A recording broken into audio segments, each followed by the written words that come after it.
Welcome to part 5 of Vegas Pro Essentials. When it comes to editing, it's very tempting to put all your media in one long timeline and proceed to cut it down. Hours of content.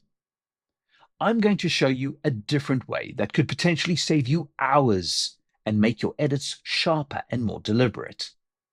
This is the trimmer.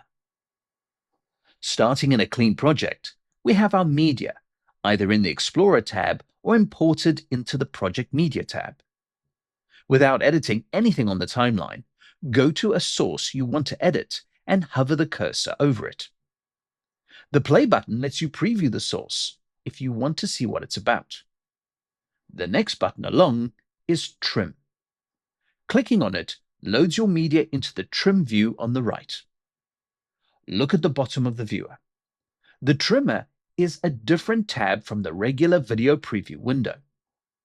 The first thing you'll want to do with your media in the trimmer is review the footage. This can be done by playing the media, or without clicking down, hovering the cursor across the image to scrub the frames. Once you've found the bit you'd like to use, go to the first frame with the cursor and click and drag until you get to the last frame. This creates a selected region in the media. You can also tell how long the selection is by looking at the selection length. If you need to adjust the start and end frame of the selection, simply grab the relevant bar and move it. Just be aware that if you click and drag anywhere else on the image, it creates a new selection. That's not a problem because you can press backspace to go back to the last selection. If you want to review what you've selected, ensure loop playback is enabled and play the clip. You can now edit this to the timeline. Where the event is placed is based on where you position the timeline cursor. So with the timeline cursor at the beginning, click the Add to Timeline button or press A for Add. There is the first edit, and the timeline cursor has moved to the end of the new event. Because I've been talking a lot, this process can seem a little slow. However, once you get into it, you'll rapidly pick up pace. This will be more efficient than just adding everything to the timeline. For example, let's say you want multiple selections from the same media.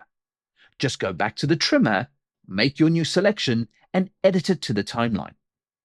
You can do this as many times as you want. Even more useful is that the trimmer can load multiple media and you can toggle between them. So if you load other media into the trimmer, you can mark it up, edit it into the timeline, and then switch back to the other media in the pull-down list. So it's easy to switch back and forth between sources for editing, and you can also manage the trimmer history with the buttons at the top of the view.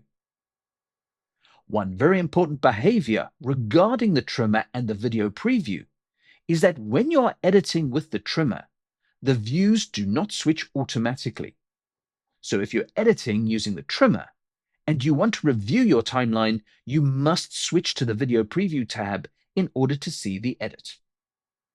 Lastly, if you're coming from another editor that uses the traditional source record layout, it is possible to mimic that in Vegas Pro.